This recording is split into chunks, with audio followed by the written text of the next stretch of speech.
C'est une information à laquelle personne ne s'attendait, alors qu'il purge actuellement une peine de 25 ans de prison pour avoir assassiné sa femme Alexia en octobre 2017. Jonathan Daval aurait retrouvé l'amour en prison et pas avec n'importe qui. En effet, il entretiendrait désormais une relation avec un homme, l'un de ses co-détenus. Selon le journaliste Dominique Rizet, spécialiste des faits divers pour BFM TV.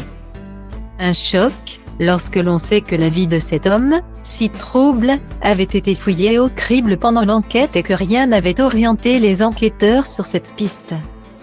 L'un de ses avocats, Maître Randall Schwerdorfé, l'a d'ailleurs rappelé sans attendre sur la même chaîne, en ce qui concerne les orientations de Jonathan Daval. Les recherches ont été assez poussées mais rien n'avait été trouvé, autre que de l'hétérosexualité dans son passé. L'avocat s'est d'ailleurs dit très surpris de cette information qu'il n'avait pas lui-même. Et a rappelé que le couple de son client était en crise au moment du drame.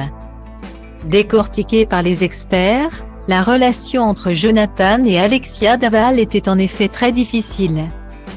Notamment en raison d'un enfant, que le couple n'arrivait pas à avoir.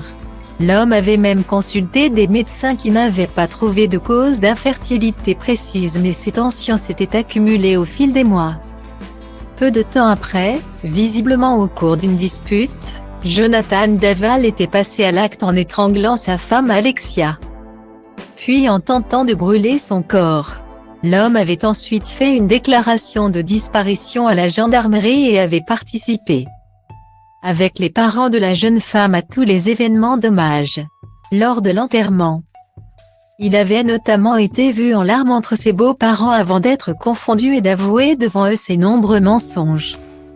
Alors, cette nouvelle relation témoigne-t-elle d'un nouveau mensonge dans la vie de Jonathan Daval, ou bien d'une réelle attirance que celui-ci n'aurait pas voulu avouer? Très clair. Son avocat a en tout cas refusé de s'exprimer, parlant du respect de la vie privée de son client. Je pense qu'il faut absolument que la vie privée de Jonathan Daval soit désormais préservée.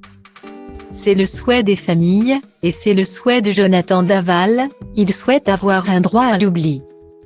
Tout a été dit, tout a été écrit sur cette affaire et je pense qu'aujourd'hui, il souhaite conserver une certaine dignité, a-t-il asséné.